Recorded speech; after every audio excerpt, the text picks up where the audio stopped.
IVM. Hi everybody, just wanted to ask everyone for a quick favor. We're running a brand survey right now and would really appreciate it if you could let us know what you think about the advertising on IVM. Go to ivmpodcast.com/survey and do let us know. As part of this, we'll be selecting 10 random participants and sending them some IVM swag, so do fill out those surveys.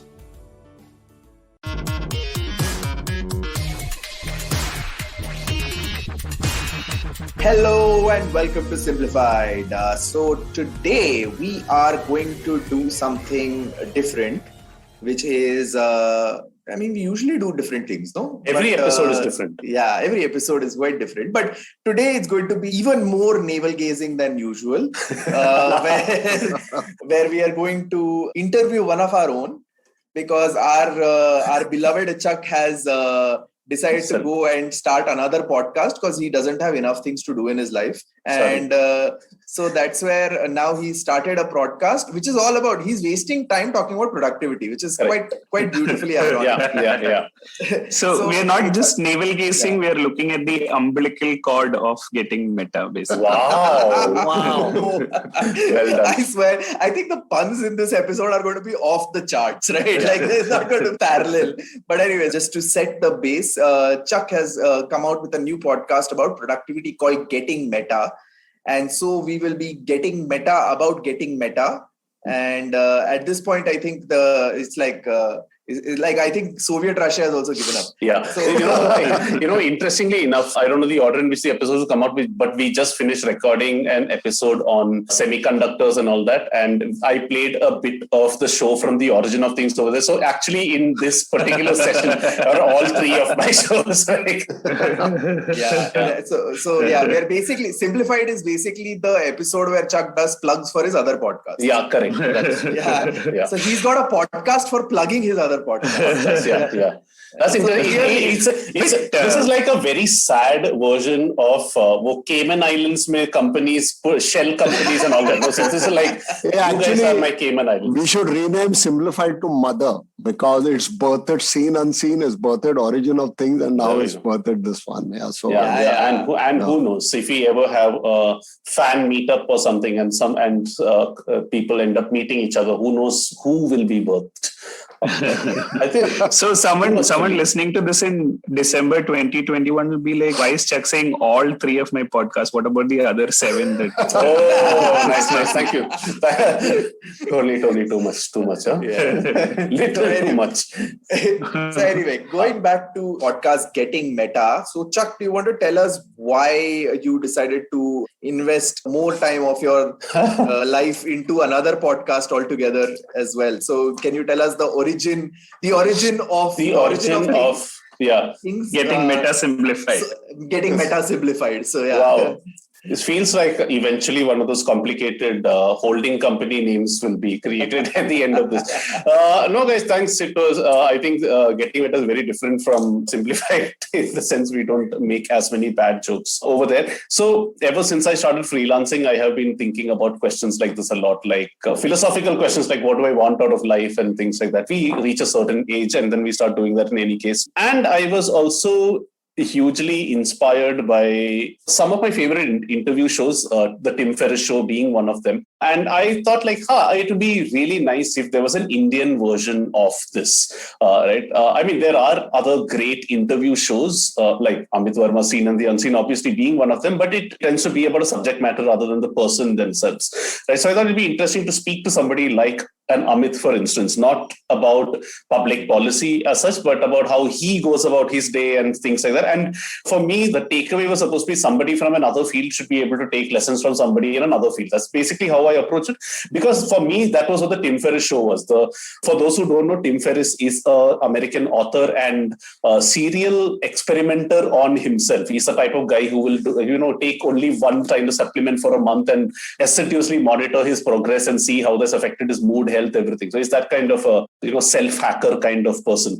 And for me, some of the best episodes or some of the best lessons that I took away from his show were from people who I've never heard of or from fields that I personally have no interest in. I found myself listening about the individual stories more than somebody's thoughts on a particular space, which I thought was fascinating. So yeah, that's honestly what it was. And here's one thing, I always wanted to do a one-on-one interview show. It's been one of my dreams for a long time. And I think it's just a matter of a lot of things just presented themselves at the right time. And I said, okay, let's just go and do this and see what happens. So while it is a productivity show, the first interview was on Christmas Day in 2020, and the episode finally came out 6 months later. So much for it being a productivity show. In a very broad nutshell, very big nutshell, that is what the show is. So yeah, productivity, mental models, hacks, and things like that. The one point that you mentioned about where you were saying that, okay, trying to understand rather than the subject matter, understanding the person. Yeah. Now, that's where I was, when you talk about productivity, is it more about, it's definitely not about the subject matter, but is it more about the person or is it more about the process? Yeah, it's actually the process, right? In a way, it is about the process, because at the end of the day, that's what you want from here. I want to know how Amit thinks, for example. Right. But I think the more important thing is, and forgive me for getting meta here as well, I think a lot of the advice that we tend to see, there are some caveats that aren't given as a disclaimer, for instance. What I mean by that is, many times, for example, on Medium, I see articles like how I made $100,000 in a month or something like that. And those tips in and of themselves sound good, but there are so many things along with that, right? Like, what if my goal is not to make $100,000 a month? Or what are the other, what if I have a full-time job and I won't be able to devote the amount of time that you did for this. So it's like a lot of the advice that I have seen like this tends to be prescriptive rather than, I realize it's not really about that. It's about asking yourself very, very fundamental questions. Like, what do you want out of life first, and then figure out what you want to do. So that way, understanding Amit's process, for example, the first episode of Getting Meta was with Amit Verma, who was very helpful in terms of getting the whole thing up and, helping in some sense to structure that show in that first episode itself. He placed, okay, for me, this is what was important, which is why I went and did it in this particular way. Does that make sense? Was that a bit of a random answer? No, it is great. Very insightful. Here, also, I'm sort of connecting this back to an episode Tony did, on Viktor Frankl's book. And all about it is man's search for meaning. So all of us have different meanings in our lives. Yeah. And it's a little more complex than just, saying encapsulating in one word. We are all complex people. And that's what drives all of us. And oftentimes, because it's complex, you have a major purpose in life, a major meaning in life, and you have a minor meaning, which will probably be at cross purposes to the major one. Yeah. And it leads you to do a lot of things that you hate about yourself. Yeah. You end up admiring people who've got that sorted out. Yeah. And so many things are, and I actually realized I never, like a true advertising planner, I actually didn't reply to didn't answer Sriket's question, and just ended up saying a lot of things along the way. So I think that's how we do things on Simplified. Okay, don't corrupt our pure process. No, if I may give a slightly philosophical answer to what Sriket just asked, is why I decided to start the show. Honestly, it was because I wish that I had heard some of this advice when I was in my 20s or changing jobs or something like that. It wasn't about, do 1, 2, 3, 4, 5 things, but it's about, ask yourself this. What is, like Naren said, what is most important thing for you? I think there are very few profound moments that I have been through, but I still remember one of them very clearly. This was late 20s or something, slogging your ass off in a company, just trying to, do maximum amount of work, make maximum amount of money, all that sort of thing. And I remember reading an article one day where some young guy at big Indian e-commerce company got promoted to head of marketing role or something like that. One of those, this prodigious young talent has now been promoted. This is a very young person, some early 20s guys got promoted to head of marketing, some super fancy role. So while the article was very congratulatory, my gut reaction was, is going to be such a nightmare for him. and that's when I realized, okay, so very clearly I see which direction I want to take in life. And then from then it's been, kind of like when I started freelancing, for example, I was very clear that I'm not in it for the money. Money comes and good. And thankfully it's not been, it's been decent financially. But for me, the most important thing is I should be able to shut my laptop at my computer rather and at 6 every day and not worry or stress about work. After that. And it's worked out pretty well. And when I say that to other people, right, who are kind of figuring out whether they should get into freelancing or like, I wish I had that amount of clarity. I said, was it really that amount of clarity? And, I think it's just about, I think one thing that has come out, I've just finished all the 10 interviews for Getting Meta. And while they're completely different people, different spaces, I think one thing that has come out very strongly is happiness later in life really depends on asking yourself the right questions when you're in your 20s and early 30s. That's something that's come out very clearly to set yourself on whichever path you're going on.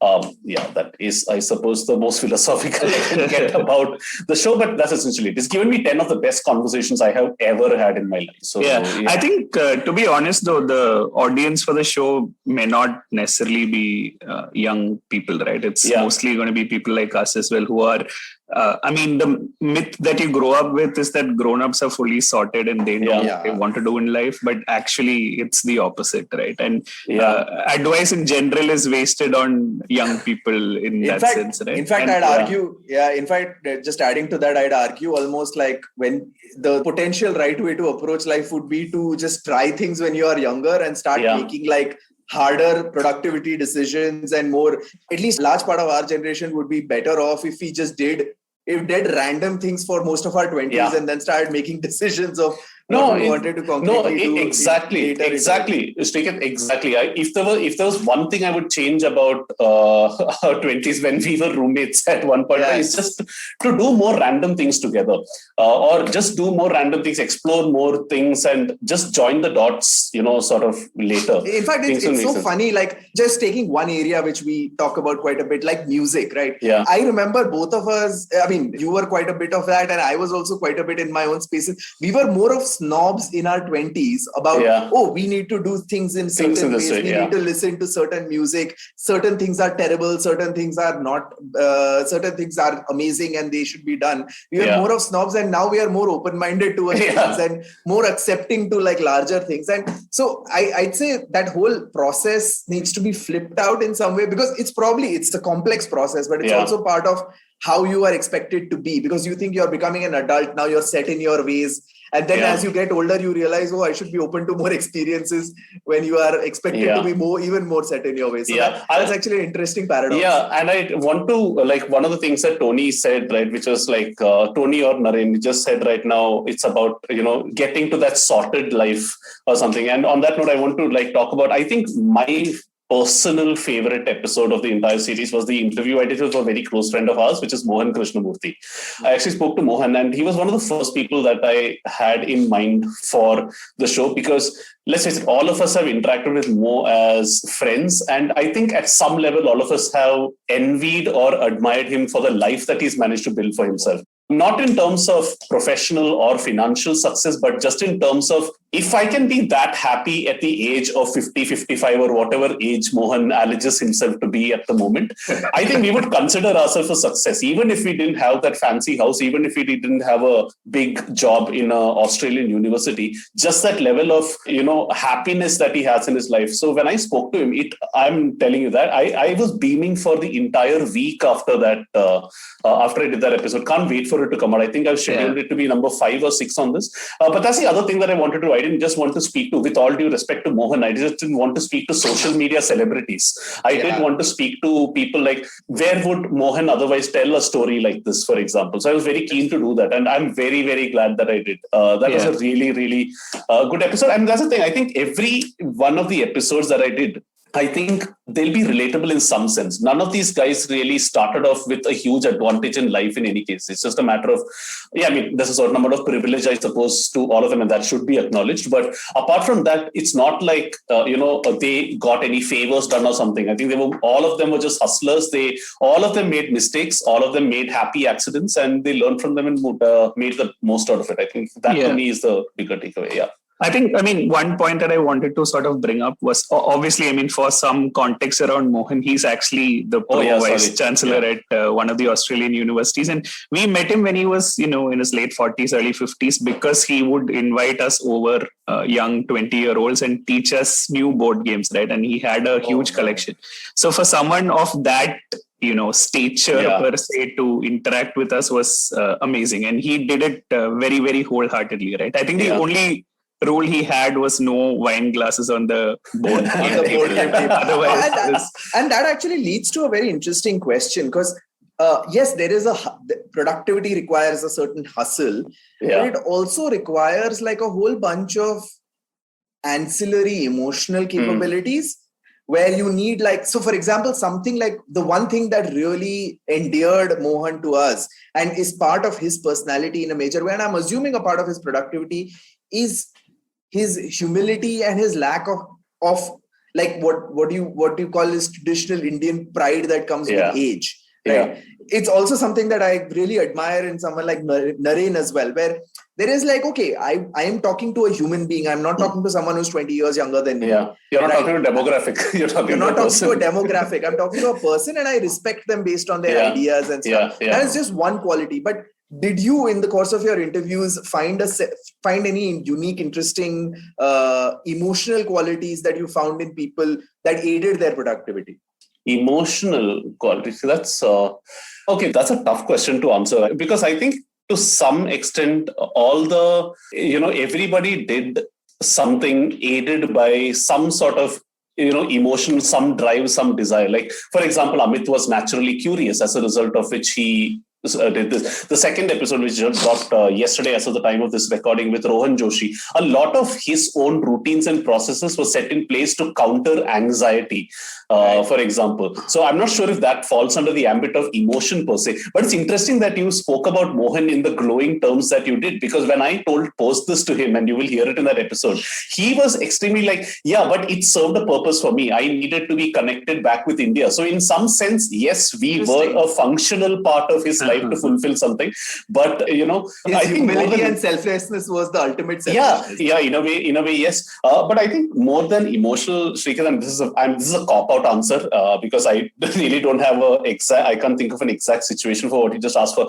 I think across interviews, I think a certain sense of purpose for what everyone's doing. Like the example I just spoke about with Mohan, he invited her over not because, let's open up the house to everybody and anyone who wants to come in, but because he wanted to stay grounded or whatever. Right. He wanted to understand the youth of the country more, and hey, what better way to do that than to get them drunk and play board games.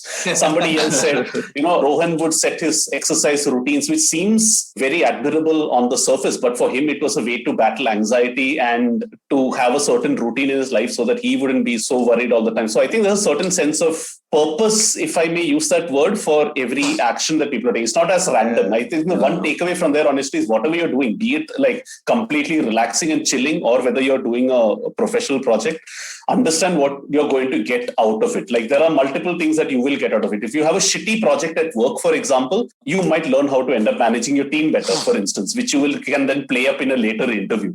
So I like to look at things that way. And right now our producer is pinging us and telling us that a great way to be productive is to take a break between podcast segments. So we should respect that, as because he is producing Getting Meta as well. Vinay, thank you so much for that. By the way, guys, if you think making 3 podcasts is a headache or something, trust me, it's really not. Ask poor Vinay how it feels to be producing these 3 shows. He has to double listen everything, man. Yeah, I just like... Yeah. And that too, and not even at exactly. Yeah. Okay, on that note. Break. $100. That's all it takes to begin your journey with Bitcoin and Ethereum. No, really. With CoinSwitch, you can start investing in over 100 cryptocurrencies with just 100 rupees. On top of that, there are zero charges for deposits and withdrawals, so you can trade, buy, sell, however and whenever you want. All of this, plus their extremely intuitive interface, makes CoinSwitch the perfect app for beginners in the crypto space. But don't take my word for it. Just download CoinSwitch for free and try it out for yourself. If you'd like more information on cryptocurrencies, tune into A Show About Crypto with me, Rohan Joshi, my new adventure on IVM Podcasts. CoinSwitch, kuch to badlega. Welcome back to Simplified. We are getting meta with Chuck on Simplified as we speak. But Chuck, one question that I want to ask you was productivity, has certain capitalist hustle culture connotations. And I think it's your show is more than just about productivity, right? If I may put it based on, I forget which book it was, it's basically that you are talking to people who found the way to do what they like doing for the most amount of their life. And it's not like, so if you take a, look at episode 1 and episode 2, right? Amit Verma spoke of one of the best ways to do it is to visualize yourself as X person, right? I am a polymath who does these things and therefore your habits automatically follow. Or Rohan said how he, once he got into the entire thing of, producing so many shows or creating so many things, he just wanted to stop and take a break, right? So it's not necessarily about productivity, but more about finding happiness in things you do. And that can come from making 3 podcasts or walking away from a podcast, as at one point you did with Simplified as well. So interesting. It's interesting you mentioned that because I don't think Getting Meta would have happened if it weren't for that little break that I took from this show. So Miles Davis has this beautiful quote that sometimes the silence between the notes you play is as important as a note. I think that was profound. I'm not sure why I said that. I think if you say any Miles Davis quote like that, it just feels profound. No, I'll be honest. You're right. It's really not a productivity show in the classical sense of things. I just feel that there is no word that encompasses it without sounding pretentious. Like I don't want to say, hey, here's Getting Meta, my new show on how to live better. That just makes me, that just somehow... It rhymes though.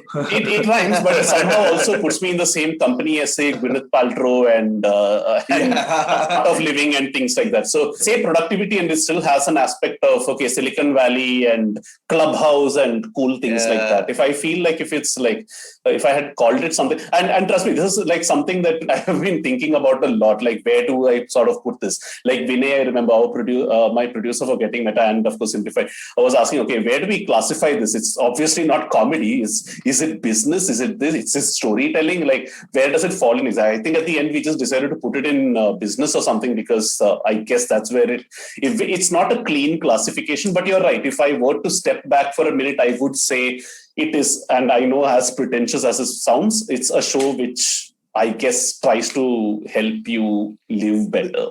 Yeah, so this is actually... I know. Now you're like inheriting so many traits of Mohan, like the hair and the ability and whatnot. And actually, Tony, when you were not talking the wine about... cellar though. No, that you need like a big house in Powai for. So anyway, the point that Tony made, and it's actually quite interesting because I recently just... was reading up. So one of my favorite games is a game called Civilization. Like it's a strategy game where you basically set up the civilization from the dark ages to the modern society. And there was a beautiful critique. Like it was almost like for a game review, it was actually a very, very well-written critique. And a critique was generally saying that the way to win the game is to progress to modern future, and like you have multiple victory conditions, like you win a science victory or a culture victory of some sort. But there is the thing was all those victories required any civilization, and you had civilizations across the world. So you had the Gandhi leading the Indian civilization. You had like some Native American chief leading a Native American civilization. But all of them at the end of the day would have to develop like densely packed cities and like nukes and all that stuff to finally in the end of the day win the whole thing. So the critique was more about stop defining success as becoming 21st century America. Wonderful, right? And that's where I think a productivity conversation goes as well. I think the word productivity itself has been corrupted so much where you think productivity is all about getting more done in a short period of time. It's about capitalist hustle, right? Like how do I make the most money and how do I cram the most I can in 24 hours? versus how do I kind of like, or do you think the Bhutanese version of what success looks like, right? For them, it's like the gross happiness index, how happy people are, how much can you like calm the mind and like get in touch with the sense of self, or protect society, protect the environment in any which way. So it's actually a really interesting question. In fact, just questioning productivity itself becomes a point. No, that's so well put. And as you were saying that, and as you were saying that, I realized that the happiest people I know are people not necessarily who, like me, want to stop work at 6, but people who have a very well-defined idea of what success and happiness means for them. For some people, it will be money. So for them, it's always going to be a chase, right? And nothing else really matters, whether you need to work till 3 a.m. for it.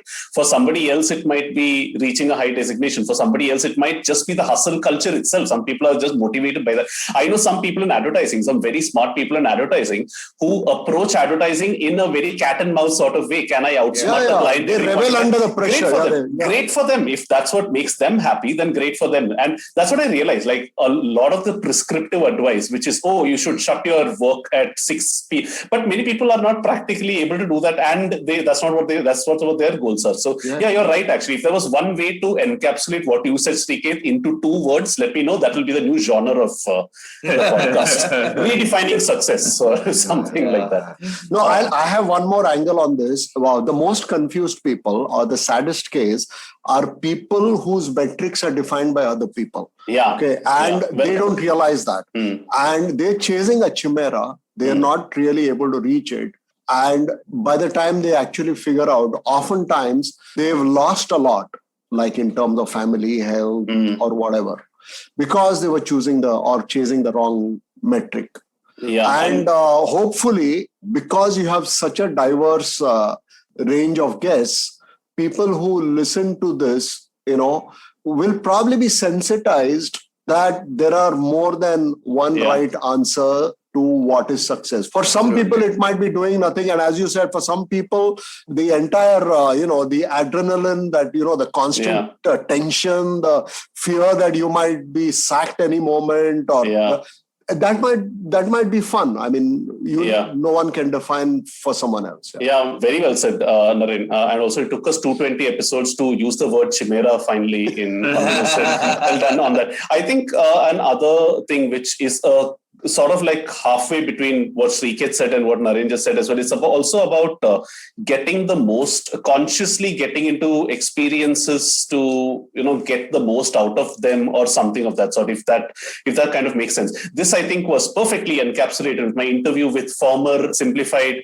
multi-time guest Utsav Mamoria, who, by the way, Postcards from Nowhere was also a Simplified creation. Let us not forget that. If it were not for us having Utsav Mamoria on here twice and then pushing him to do his show, Postcards from Nowhere would not have happened. Yeah, we are the brood hen. We are IVM's brood hen. I was going to say Yardbirds, but we have different references, I suppose. But yeah, so like Utsav, for instance, I am a big fan of his show, Postcards from Nowhere. And at the very end of the show, I told him, like, I know you started it off as a show to help people travel better, but I think it's a show to help people live better. Because because what happens is, like, while it started off as a travel podcast, in that, like, slow down, see this, whatever, what he's managed to do beautifully, and this is why I wanted him on the show, because he has that perspective. It's like he is very good at transposing a message from travel to life itself. Like one of the tips he gave, if you remember, he said this on our show as well on slow travel. Just stand in front of a building and don't take a photograph. Instead, just sketch it or something like that. That will help you observe the details and all that. And that can actually very easily be extended to any part of life itself. And he's recognized that, and he started bringing that out in the show. Very often in our lives, we just need to slow down to look at the final. He's become very good at that sort of thing. Plus, of course, he has a background in market research, and combining both those things together, I think he's one of the most observant people I know. So just made sense having him on. So that's the thing. I think when Sriket said that, one of the things I was thinking of is any experience that you go through. I think there are multiple things that you can take away from it. When you read an article, for instance, you of course get the knowledge of that article itself. But what else do you get out of it? Like, have you found, has this told you anything else about the publication that is coming from? Have you learned something new about the style in which it's being written, that the article is being written? There are multiple takeaways that you can have from any experience, etc. And then I think Amit said it best. It's all about just gathering the maximum number of dots that you can and somehow trying to find linkages between them. That could be the form in which the content is being delivered. That could be the content itself. That could be how you react to that content. I mean, so many various things. Like when I read like a rock review, for instance, of an album, sometimes I take writing lessons away from the way the thing has been structured. So yeah, I think it's about looking at things in multiple sort of ways. Wow, काफी philosophical. Yeah, so I think one of the things that we need to touch upon is how you are, like, one example of a person who does things he likes and does a lot of them, right? And I want to touch upon 2 points, if you can get meta with you in that sense, right? Yeah, one is that Tony, sorry, before we get into that, let's do a quick 2-minute segment about what all Chuck actually does.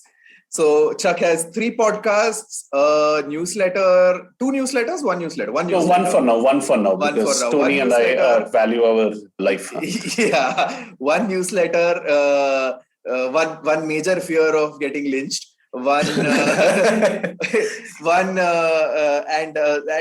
a freelance job along with any other projects. A marketing course, very good marketing course. Okay. So here's the thing. I think you guys are overstating what I do. One of the shows right now, The Origin of Things, is on a break. So my idea is to do either The Origin of Things or Getting Meta at any one point of time. Now that this is over, I'll probably start writing episodes for Toot again. Simplified, honestly, is each of us comes out with 1 episode a month. So it's like really not all that much work as well, since Vinay picks up most of the work in it. And everything else that you mentioned is actually my job. So whether it's a digital marketing course or stuff I do for clients or whatever, that is my job. That is kind of like what I do. Fully agree. But Chuck, what we were trying to encapsulate is that you do a lot of things. I try. So Tony, you can take over and complete that question. Encapsulate all that Chuck does. Yeah. I mean, I think that is never a finite set, right? It's what Chuck is doing at this point. Tomorrow he might do something else. It's like which is Chris Ashok at an airport. .com. But the sort of dichotomy that I wanted to bring out was, one, you're fiercely independent, right? And you will walk out of anything if you're not enjoying it, whether that's a conversation or something that you're doing, or even a job, even a conventional job, right? But on the other side, I mean, having known you for 1.5 decades, what you're really good at is collaborating with very different people to produce new things, right? So how do those 2 things play out, right? One is you do fiercely independent things on your own and do them fabulously, but also you collaborate with people. And I mean, if it were not for fear of our life, the Third Slip would still have been going, right? So, I mean, you do it for a longish period with many different people, whether it's with Bertie, whether it's with Chris Ashok, whether it's with Ramesh Srivats at one point. Oh, wow. You had to bring that. Fair. And it all started with you, of course, Tony, with what used to be the first slip. Let's not get into that. That's a murky past somewhere on ESPN Cricinfo servers that we hope never gets resurfaced. Yeah, good job not plugging it. Yeah. But what is the question, though? No, the question was, which works best for you and how do you manage to do that? Like, one is you are an independent person, but also you love to collaborate. So I think the 2, I mean, again, cop-out answer, I think both are completely different things to me. I can't prefer one over the other. Like, Getting Meta gives me a certain level of, hey, okay, this is my baby completely. Or The Origin of Things, actually, more than that, because it's just completely me narrating. That show literally has nobody else's voice on it for 50 episodes. And that's a certain thing I enjoy. That being said, Simplified is completely different from a totally different point of view, because, this, to me, it's 2 completely different kind of cuisines. One thing I will say, however, is I have found that for myself, some sort of external, what do you call this word? It's not validation, but external accountability is, it really helps. Like, Origin of Things, for instance, there are people who will harangue me if I don't put out an episode in a week. So there is just the fact that it's public facing and not like a random blog or something like that, which, I might never bother to, which is why my medium has been lying undead, even though there are 5 drafts of ideas in there. Simplified, same thing, right? Every month I know I need to come out with something or the other. The Third Slip was a perfect example of this. 200 weeks, I don't know how we managed, but I am pretty sure that neither of us would have been individually as productive if it weren't for each other. Like, we need to okay, let's just do this damn thing this weekend and somehow or the other, get it done with. I think I am very good at forcing pressure on myself because there are people who are watching. The newsletter that I started last year, Things of Internet, I deliberately made it paid because that would force me to write. Yeah. Like, if I don't have a draft by Monday morning, I'm like, there are people who have paid for this. $300 a year, sure. It's really not about the amount of money, but there are people who have paid for this and they are within their rights to say, hey, I paid. Why is my edition not in my inbox at 8 a.m.? So I think that level of push, I realize that works for me. For somebody else, it may not work. But collaboration versus individual, I think they bring 2 completely different things to the table. If you were to push me and ask which one I would prefer, I would say collaboration, because I think there's something magical when 2 completely different perspectives sort of come together. And one thing I'm very keen on, and I've been guilty of doing this, all my collaborations have been with very like-minded people till now, and the Manal that we have over here is a great representation of that. There are a few other ideas that I want to take forward a little later. Some may not be as irreverent as Simplified. So I do have some plans, for example, with Bertie, who comes from a different universe. We have common ground in music and is likely to be in that. But it's fascinating because he doesn't come from the traditional background that we guys come from, for example.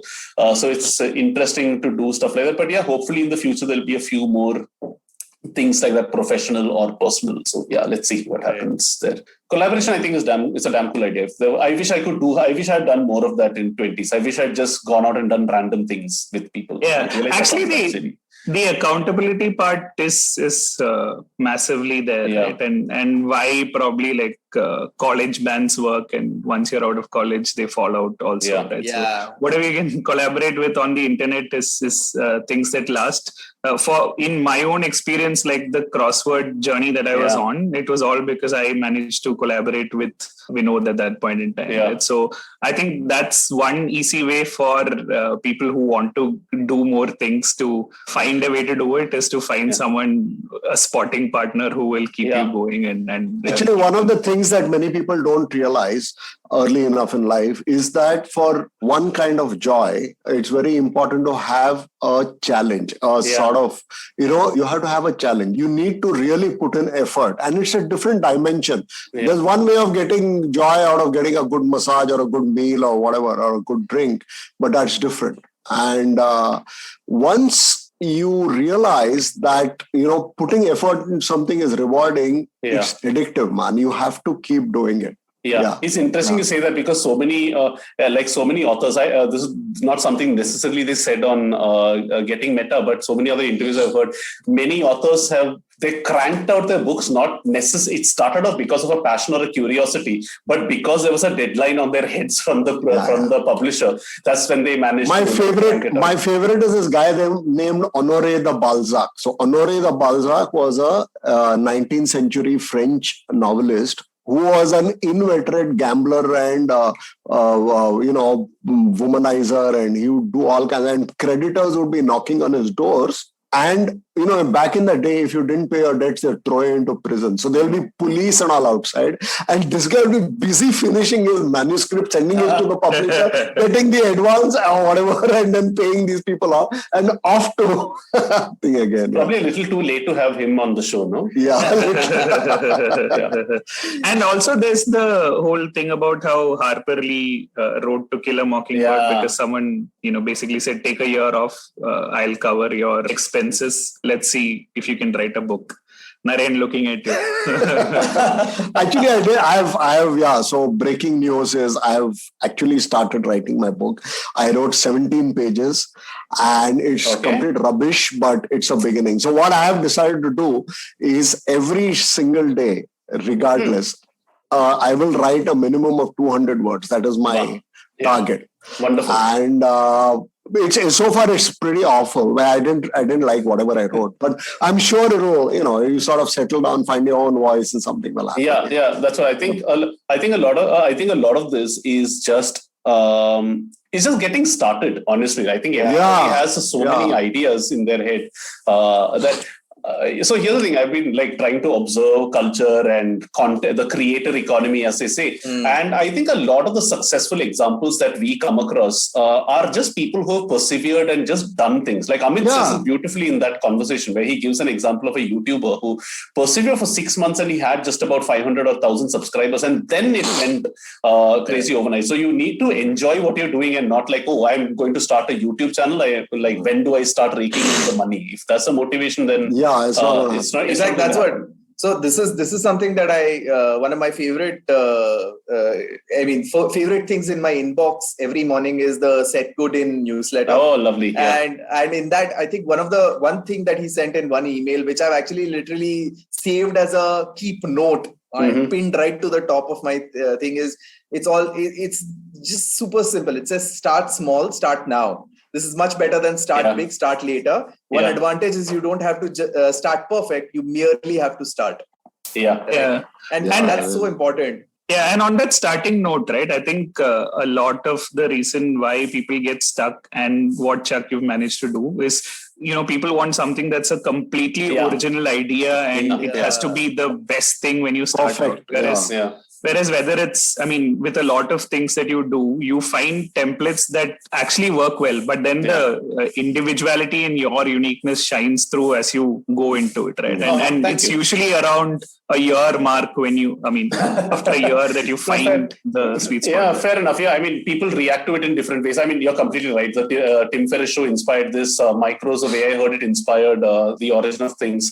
And I think when you go back and look at episode 1 of whatever you do, and Naren, that is Kiss Yourself. That's episode 1 of Simplified that I am referring to over here. I think you shouldn't be completely embarrassed by it, but you should be able to see the sort of evolution that it's happened. Yeah, I think the one good thing that Mark Zuckerberg has ever said was if you're waiting to ship a perfect product, then it's already too late.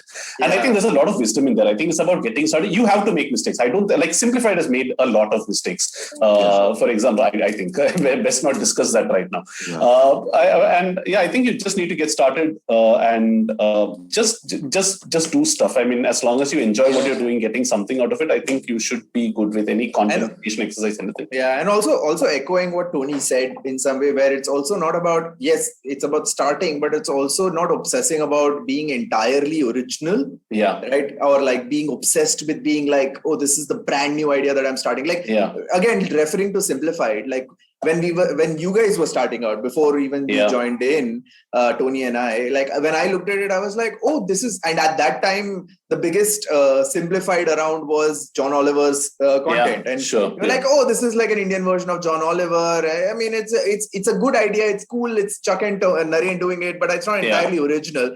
And it turned out to be something. And in fact, funny enough, over a period of time, in the Indian space, the way we do our content, I don't think there is any other show that takes this space, really. Yeah. And I think, if you think about it again, using the Zuckerberg example again, Facebook wasn't, there was Orkut well before that, which did all the functions of that, but Facebook was the one that really took off. So it's not about one thing is about starting small, just starting. And the other one is about not bothering about, if you have an idea that you feel cool and you feel can run, just start it. And that's where it goes ahead. Yeah, I think it's a great piece of advice to just end through. And Sriket, the one quote that you said by Seth Godin, right? This is another thing that I've realized. And as you age, these pithy little lines start meaning more and more. Maybe in our 20s, you would have inspirational quote, tiptoeing, I am a cool guy, I'll do drugs. But now is yesterday, Tim Ferriss episode I was listening to yesterday, I forgot who the author was. That's the thing, the conversation was so engrossing that I forgot who he's interviewing.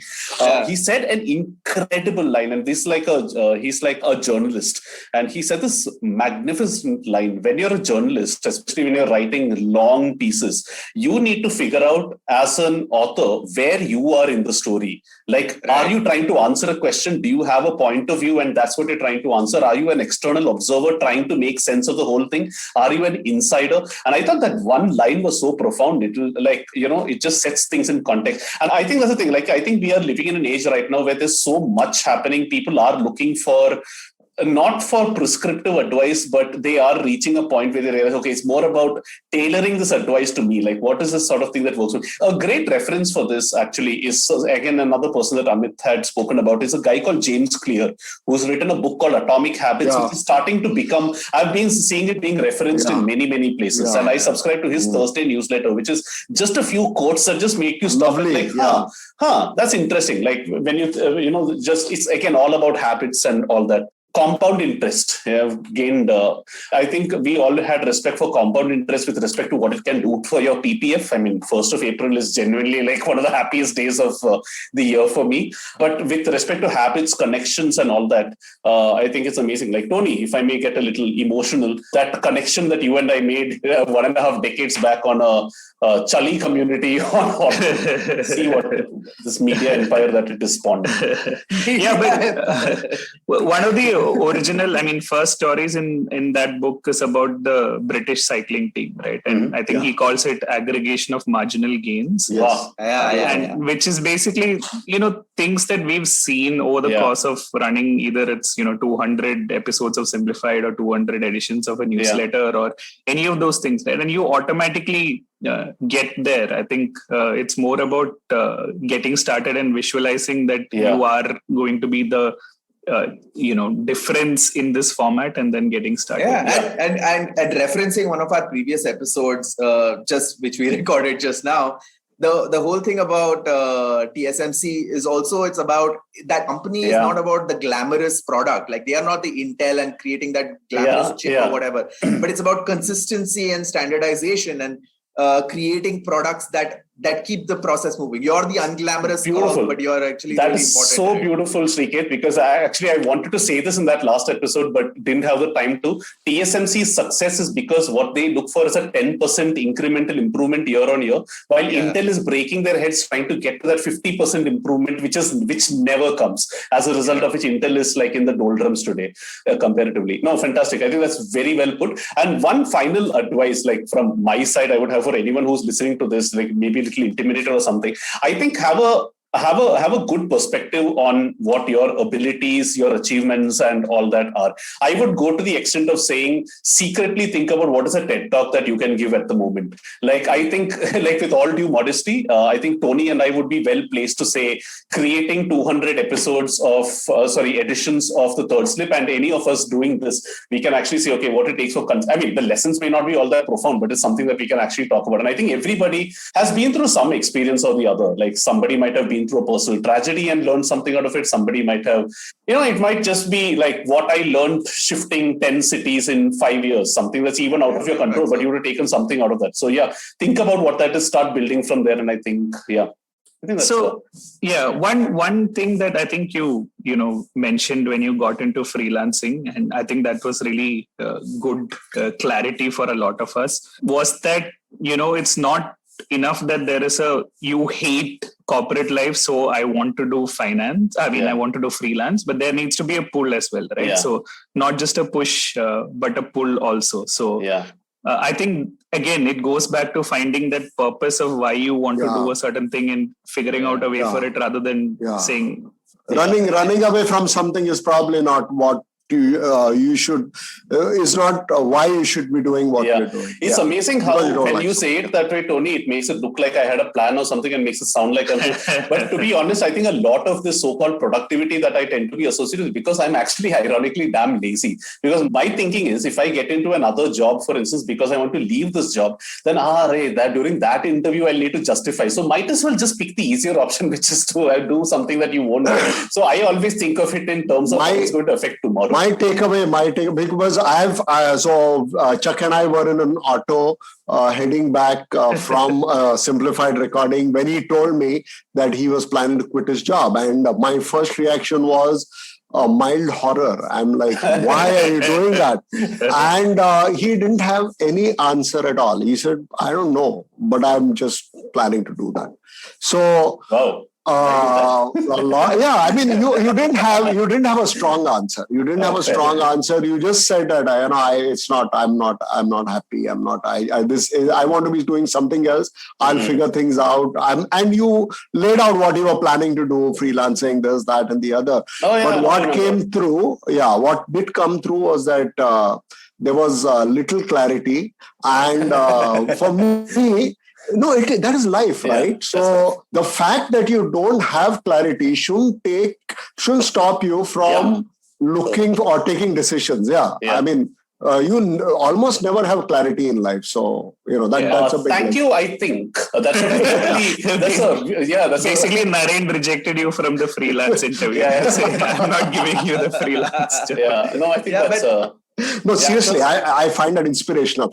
Yeah. He's very courageous, right? So when you don't have clarity and do things, that's very courageous. Yeah. But it's not foolish, is what you're saying. It's not foolish. That's life, man. No, so, I mean, basically, I think Naren and I can speak to this, is that once you become a parent and you know that there is absolutely no qualification that is required to be a parent, right? Yet, we are able to bring up children, hopefully without too much damage. And you basically have to figure everything out on the go, right? There is no manual to this. It doesn't matter what any other person has done. Your baby is going to be unique and annoyingly has a lot of you in it. And therefore you have to... No, I think that's beautifully put. I think this is this sense that you need to be an expert in a particular field before you're qualified to talk about it or work in it or something. And I often find that many times it's the people who are the furthest removed from that who are the best perspective, or something I will controversially call the Harsha Bhogle sort of thing. I mean, he was not a cricketer, but he's probably India's most well-known voice in terms of cricket opinion or whatever. So, 100% on board with that. If you are an expert, then you're just going to do what everybody else has been doing. And I'd like to think that some of the ideas that I have proposed to freelance clients was, which have worked out best for us, is because it comes from an external perspective and not somebody who's like deep entrenched or something. So thank you for that, Naren. Super. I think it should end. I feel weirdly uplifted at the end of this episode. It's very disconcerting for me. So I need to be So coming back to getting meta on that, and what one thing I've observed with the first couple of episodes already releasing is that it is already generating profundities, not just profundities, but merchandise around those profundities. So, Chuck, since you have already recorded all the episodes, would you want to share a profundity? We're going to end this episode on a profundity from Getting Meta. So any profundity that you would like to share from the Getting Meta episodes that you've Oh, okay. So that was a tough question. I had to actually dig through some notes. But actually, what I want to say over here is a perfect way to sort of end, I guess. It's not a quote that was formally said during the episode itself. It's something that the interviewee had actually made 10 years back. And this was Krish Ashok, a guy who I've always admired because he's been able to balance a very, very demanding corporate job along with all the creative pursuits that he has. And he had this very beautiful line, which I actually had on my Facebook favorite quotes for the longest period of time, which is, I work very hard for my free time. And I thought there was so much that was like, that encapsulated so much that it inspired me a lot. I'll be honest. Like when I went through my early freelance life and before I had quit a job, I had always taken like refuge in that one particular line. If you're working too hard, then you don't need, then that extra freelance and all that is probably not worth it. So we had a nice long discussion on that as well. And because you're optimizing now for free time, it affects how you look at work, how you approach all the other things, the new projects that you take up and all that. So yeah, I think that's the one profound line that I would take away from all these. I hope that's a satisfactory answer. Yeah, very, very profound, Chuck. And also in keeping with the spirit of Simplified, I very much appreciate you not answering the question directly at all. So on that Once note, an advertiser, always an advertiser. Yeah. So on that note, Naren, do you so it was a terrific episode. And so stay safe, stay meta, and stay simplified. Right? Super.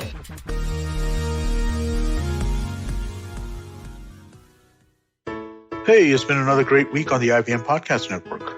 On the Edges and Sledges Cricket Podcast, in the first half, Ashwin is joined by Varun to wrap India's ODI tour of Sri Lanka. In the second half, DJ joins the party to discuss the first T20 international between India and Sri Lanka. If you'd like to hear more about this match, former Indian cricketer Sabah Karim joins Rajiv Mishra on Khel Niti and they talk some more about it. Ladies and gentlemen, we're really excited to announce a new show, a show about crypto with Rohan Joshi. He's going to dive deep and demystify all this crypto stuff that we've been hearing about. And let me tell you a little bit more about stuff that's going on the network really quickly. Congratulations to Maru Kinayat, who celebrates 50 episodes of The Note with a discussion on health as a fundamental right. On Paisa Vaisa, Anupam talks to Harsha Chetanwala of mywealthgrow.com. Zarina Poonawalla is starting a new miniseries on emotional intelligence. Do check out the kickoff episode on the Empowering series. And Simplified talks about semiconductors. Do follow us on social media. We're IVM Podcast on Twitter, Facebook, Instagram, and LinkedIn. And remember, if you're enjoying this show or any other show for that matter, please do tell a friend. That's really helpful for us. And finally, we would like to thank our sponsors on the network this week. They make this all possible. Thank you very much, Ciet, Cred, Global Victoria, Bank of Baroda, Intuit India, Lenovo, and CoinSwitch Kuber. We really appreciate your support. Eventually, you'll see the end of your childhood. Get accustomed to womanhood. Enjoy the experience of sisterhood. Might get to wifehood. Or not. Choose motherhood. Or not. You'll learn to define your personhood. Earn a livelihood. Change the neighborhood. And get rid of the falsehood that life post-academia is easy. So join me, Natasha. And me, Ayushi. On a journey from station starting point. To station, what now? Next station, Pudin station. And hopefully, Agla station, adulthood. Fresh episodes out every Thursday.